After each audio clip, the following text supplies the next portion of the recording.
All right, Vice. I'm proud of you. Hi, I'm Chris James, and you're watching Healthy Alternative. Today, we're going to be reacting to a video that is basically this person is going through a couple of different alternative therapies to treat anxiety. Anxiety is one of those things that people typically just deal with in modern times. It's become very common, and I think it's kind of like similar to wearing glasses, where people don't really look at it as something that you necessarily resolve permanently. We just think that you just get a crutch like glasses and you just deal with it.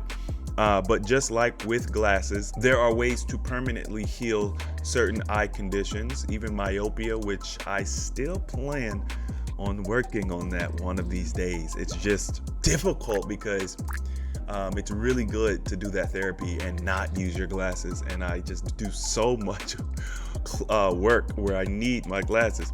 Anyway, we're going to get into that video right now.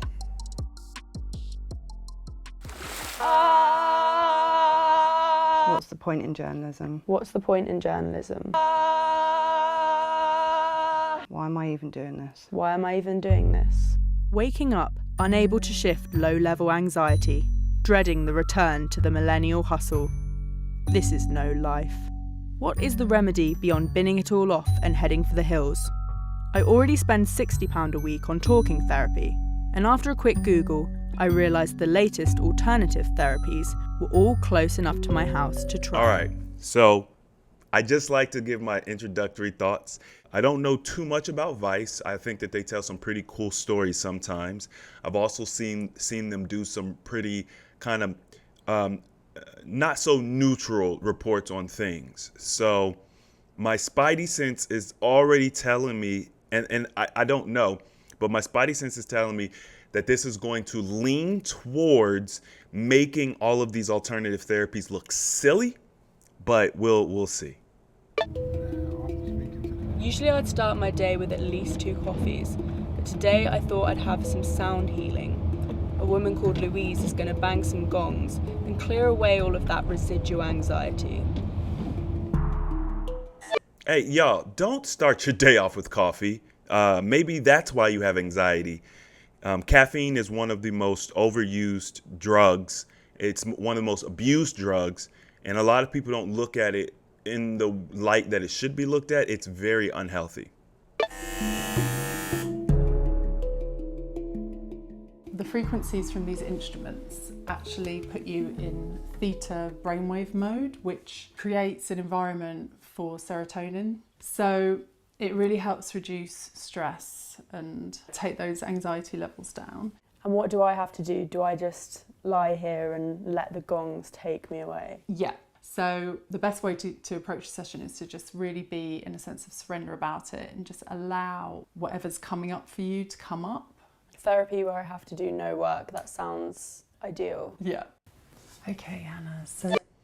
A therapy where I have to do no work, that sounds ideal. Okay, that's super shady. This person who's doing these tests, I wouldn't be surprised if she worked for Vice.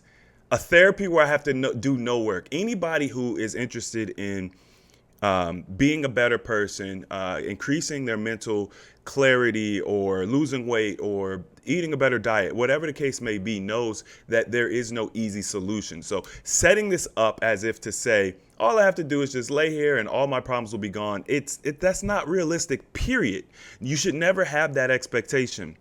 But what I will say is, sound therapy is a phenomenal therapeutic alternative. I'm not going to go super deep into this, but essentially we are, usually anywhere from 70 to 90% water, maybe even more depending on how you kind of look at it. And water has almost an infinite capacity for storage because it has a crystalline structure. So you can actually store frequencies in water. This could be good, this could be bad, this can be indifferent. It doesn't matter. Whatever frequencies you come in contact will kind of imprint on your internal water. You can also use water, these vibrations, to affect your water in all kinds of different ways. So I will say that the science behind it is sound. It's important to use the right frequencies. It's important to do it for the right period of time. It's important to be consistent. And it's also important to support these therapies with other changes in your life. You can't just typically you're not going to just be able to do one thing, listen to a tone, and get the results you want. It usually needs to be a combination of things because your problem is usually a combination of things. Just closing down the eyes. Give yourself permission to relax, to receive, and to surrender to the experience. I feel like tired, but also more awake. Yeah, it does that. I was having certain images and feelings, sort of like a dreamlike experience. Mm-hmm. Is there any relevance to what comes up? It's that surreal state when you're just going off to sleep and you have all these weird thoughts and you're like, am I awake or am I asleep? It's basically the gateway to the subconscious. So always pay attention to those feelings because they're coming from somewhere and they're like messengers. Thank you so much, Louise. I really genuinely enjoyed it. Oh, pleasure. I'm feeling slightly more refreshed after my morning sound bath, a small price to pay for getting gonged into oblivion. I'm on my way to BreathPod. They use a method called transformational breathwork, which basically involves releasing traumas through hyperventilation and a lot of belly poking. Okay, so it sounds like she had a good experience there, but this feels more like a Band-Aid, okay? This is my opinion. It feels more like a Band-Aid, something that she would have to do kind of every day because, like I said, you have to really get to core issues when it comes to anxiety. But I think that, let's say that you really do start hitting on core issues like the chemical health, hormonal health in your body, and then you use something like this on top. Or if you've gotten to a place where you're more balanced, and then you start using something like this when you have spikes in anxiety for whatever reason, I think that this could be super beneficial. We're going to be looking at, I guess, some breath work coming up pretty soon. Once again, a very, very good alternative therapy. Breath work can be used to, in real time, change the alkalinity of the body, which can have a number of different effects. And I'm curious to know what it's going to be like for her stacking all these therapies together. So we're going to do a deep breathing practice. This practice, basically, we open up through the physical restrictions, but also what we do as humans, when we are going through different emotional states, we hold our breath to stop feeling those emotions as they arise. So we're going to feel the feelings as we're drawing them out and then we're releasing them. Yeah. So it's about like finding the bricks and throwing the bricks away. Spot on.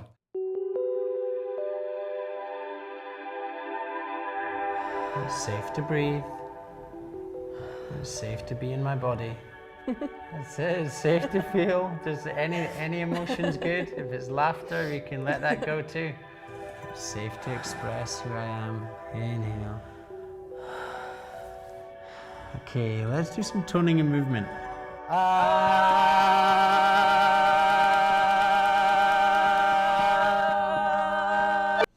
Now, to the outside looking in, this can look pretty crazy, just kind of screaming and shaking, almost kind of like throwing a tantrum as a child might do. But I actually think that's a pretty interesting parallel. You know, a lot of when we're talking about anxiety, we're talking about pent up energy. And one of the ways to move energy is by creating a vibration in your body and moving your body. This is one of the reasons why children throw tantrums. Remember, there's a lot you can learn from children because they are what, you know, we would consider like our purest form. And I would implore you to look at these therapies not from like how silly they look, but to dig deeper to see what the fundamental understanding needs to be so that you could get what you got to get out of it. But if you've never tried doing something like this, maybe you want to just try it and see how you feel. How do you feel before? How do you feel after? It's very common that we will use screaming or yelling as a way to release energy, and we do feel better after we do it. So I think they're on to something here. Okay, let's do some toning again. Really go for it.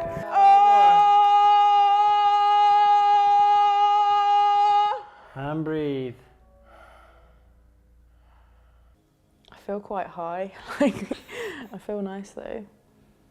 I felt like I really cleared out my body. I think I do feel more focused. Do you feel more grounded in your body? I definitely feel more grounded. Cool. The breathing session had left me more relaxed, but my long-standing fear of water is setting off my nerves as I mentally and emotionally prepare to plunge into a sensory deprivation tank. All right. So once again, I think that this, the therapy worked well for her. One of the reasons why she's feeling high is because she was getting a lot more oxygen than she normally would. Like he mentioned, when we feel tense and things of that nature, we'll stop breathing. We also develop shallow breathing as we get older and become adults. One thing I want you guys to think about, if you've ever dealt with infant children or seen them sleeping, you'll notice that they breathe kind of from the diaphragm. You'll see their belly up and down, okay? And then as you get older, you notice like an older man or an older woman, they'll breathe more from their chest. We develop this shallow breathing. So when you do the breathing techniques, you do typically get kind of like this high thing, similar to if you ever wore like an oxygen mask and you were getting pure oxygen, you're getting so much more oxygen in, it does kind of give you a high, okay? So I think that once again, I think so far Vice is doing good. This is pretty balanced. I'm proud. Show you the pod now. Oh my god. Cool. Oh my god. Yes. It's cool, right? Try not to get the water in your eyes, as it's full of Epsom salts, so it will sting a little bit. Have you ever had anyone have a panic attack in there? No. The lights were down, the ambient sounds were on, and I was ready to float away. That was until... Oh, you guys! I've got so much stuff in my eye. Say, I can't get it out of my eye. Please help. All right, so these deprivation tanks are very interesting. I don't know a lot about them or their benefit, but what I will say is, from what I understand, you can essentially get lost in it. It removes your one of the things that we don't realize, because we were taught that we have 5 dull senses, but in reality we have hundreds of senses. And being able to tell up from down, acceleration and deceleration, as well as your touch, taste, and even the sixth sense that we have, where you could tell somebody's lying or looking at you and things of this nature. From what I understand, when you're in these tanks, you essentially lose a lot of these extra senses. And I think it kind of puts you more back in like a fetal state where you're in your mother's womb. And I think it also allows you to access different, parts of your brain. And so I'm actually very curious to try these myself. So I really hope that she gets it together and is able to get some benefit from this one. Chris, my experience was that I found it incredibly hard to relax. Do you think that potentially it could have taken me a bit longer to have got something out of it because of a fear of water? What I would say is, if you're fearful of water, I think this would be the perfect place in order to find that relaxed state, because if you can do it in there, in the water, realising it's a completely safe space, I think that'll be a very, very powerful experience for you, because you'd be releasing that fear and going into this deeply, deeply relaxed state, and that's probably where something quite special and magical could happen for you. What a load of nonsense. Maybe I can't meditate. Maybe I just didn't want to lie in a lukewarm bath. Ultimately, I couldn't relax due to the niggling belief that I would be the first person to drown in an isolation tank. That was kind of a negative to have a reaction like that. What a load of nonsense. It's important, y'all, like in general, whenever you're trying something new, to have an open mind. And if you're going to a professional, be open to what the professional has to say. Otherwise, why are you going? Why are you spending your money? It's very easy to be turned off by something that you have a phobia of, or you're afraid of, or you think is going to be really difficult. But what I find is the biggest breakthroughs that we usually have in life come on the other side of our fear. So if this is one of the things she's most fearful of, I would actually recommend that she utilize this as well. Now, you can say, hey, let me work with some of the other therapies first. Maybe that'll help me get more comfortable with this one and then get into this. But the reality is, if she can master this particular environment and feel comfortable and safe there, it's very likely that she will feel more comfortable and safe in the rest of the world. Now for my final session, the emotional freedom technique. I'm hoping this will tap away at some of my more general anxieties. Rachel, could you tell me exactly what tapping is? Because I've seen a lot of stuff on the internet and I'm not exactly sure. It really is tapping on a series of different points in the body which link to different meridian lines, and it also works with your conscious mind, your unconscious mind and your subconscious mind. It's really, really important that what's being said resonates with you. Even though I have anxiety about writing, I find it really hard to concentrate. I choose to love and accept myself anyway. What's the point in journalism? Okay, tapping.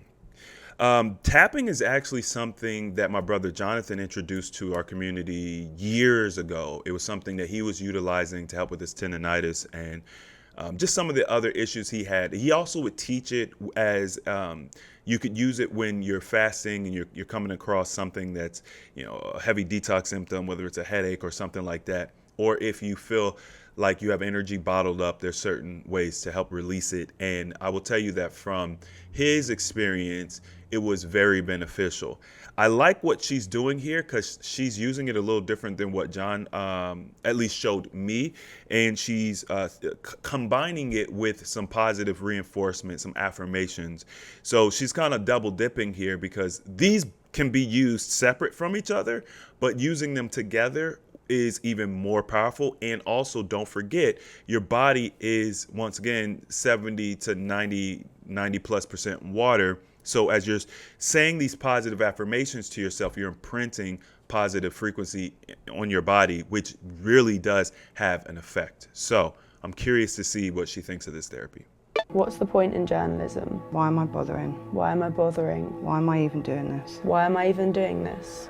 Why am I even sat here tapping right now? Why am I even sat here tapping right now? This anxiety. I wish I didn't have it.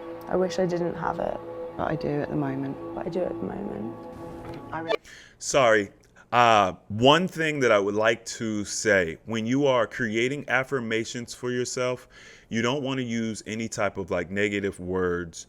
I wish I didn't have it and things of that nature. So I would, I'm not correcting the therapist because they're not here to hear this, but you want to reword those things. So say something like, I look forward to a life where I can move and think freely, free of any restrictions. You just want to care about change the phrasing when you're looking to create affirmations. It's something you need to be really intentional about. So I don't want this and I don't like that, and you know what I mean? Kind of focusing your energy on whatever the thing is, you want to kind of move away from that. So whatever the opposite of anxiety is where you want to make sure that your words are trending. I'm feeling like I've been in quite a deep meditative state. So you want to give people the tools to be able to tap at home? Yeah, as far as I'm concerned, people fix themselves. I'm just a facilitator. I think it's really important for people to be able to have tools that they can use outside of therapeutic spaces. Thank you so much, Rachel. You're welcome. That was weird, but I liked it. Yeah. Rachel's tapping about had genuinely helped to calm me, and I was feeling really positive about my work. I'm on my way home for some traditional and no-cost bed therapy. Sure enough, I woke up feeling at peace. That could have been the time away from the office, but I'd quite like to believe that everyone has an alternative therapy suited to them. If you have the elusive means and some serious powers of discernment, perhaps you too could be helped to help yourself in this new age of therapy. All right, Vice. I'm proud of you. I'm so glad that it didn't lean towards kind of a negative prognosis as it relates to alternative therapies. I really appreciate that. I think this particular person was really genuine, open about their experiences, and even the negative, being in the water deprivation tank or whatever. I think that, this was really, really fair. I'm glad that she woke up feeling refreshed and feeling better, as she should, especially after utilizing such, powerful techniques. It's important, I think, not to go into it thinking that you need to do all of these techniques all at once. That could be very time consuming and costly. I would recommend choosing. You could maybe try a couple of therapies and then figure out, okay, which one you kind of like or which one kind of resonates with you. Lean into that and really begin the process of mastering that one therapy. And then as you kind of get benefit from one therapy, you start to understand it. You know what to look for when you're doing it right, when you're doing it wrong. Then you can move on to other therapies and kind of create that. I really like what the tapping therapist said at the end. Hey, I'm just a facilitator. This is really about you healing yourself. And that's what I believe as well. So hopefully this was informative for you all. Maybe you learned something new. Maybe there's a therapy out there that you may want to try to help reduce your stress, your anxiety, or whatever you've got going on. I want you guys to remember, in this day and age, a lot of us are dealing with being in a constant state of fight or flight, which doesn't allow for growth. It doesn't allow for expansion, and it really breeds dis-ease in the body. We have to learn how to unplug. This is why it's important to get off of social media from a time, get away from the garbage TV for a time, take yourself to nature. Grounding is phenomenal. I'm surprised they didn't talk about actually grounding where you put your bare feet on solid ground, but it's important to just get away from everything, breathe a little, maybe read a book, be with your thoughts. A lot of people run from their thoughts nowadays. But with that being said, I'm very happy with this. I hope you guys enjoyed it. If you want to see more videos like this, hit the subscribe button. And as always, the application of knowledge is power, and I will see you all next time.